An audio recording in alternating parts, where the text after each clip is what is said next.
As you can see behind me, the Mount of Olives, at the base of the Mount of Olives is the Garden of Gethsemane. Jesus is arrested there. He is brought here to Caiaphas' house. Caiaphas then leads Jesus to Pilate. Pilate then has him handed over to Herod Antipas, who was the ruler in the Galilee from which Jesus came. Antipas gave him back to Pilate. Pilate crucified him. But you can really get a sense of the topography here. The Mount of Olives, below is the Kidron Valley. Here you have the Temple Mount, the southern steps that is behind me. I mean, real sense of the area.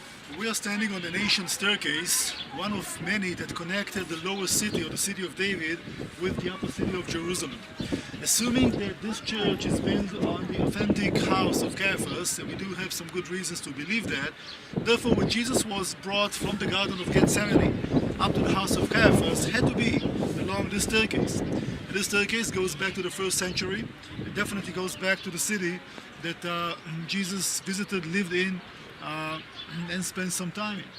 Why do we believe that this location may have been the house of Caiaphas? Well, because of a few reasons. Number one, the high society of the Jewish society in Jerusalem lived in the upper city, in Roman-style villas.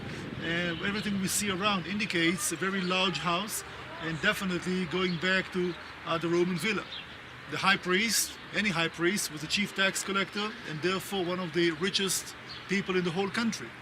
A scale of measures which indicates measuring taxes was also found in this area, and also a handle from a jar which is mentioning specifically holy to God. Well, we do know that priests, the common priests, did not live in Jerusalem, but the high priest did. So if you put 2 and 2 together, it does give you quite a reasonable idea, a reasonable reason to believe that we are standing on a staircase which goes up to the house of Caiaphas. And as all of you remember, Jesus was brought up here, coming from the Garden of Gethsemane, up to the house of Caiaphas, and from here, next morning, after day and night in the dungeon, to Pontius Pilate, to Praetorium.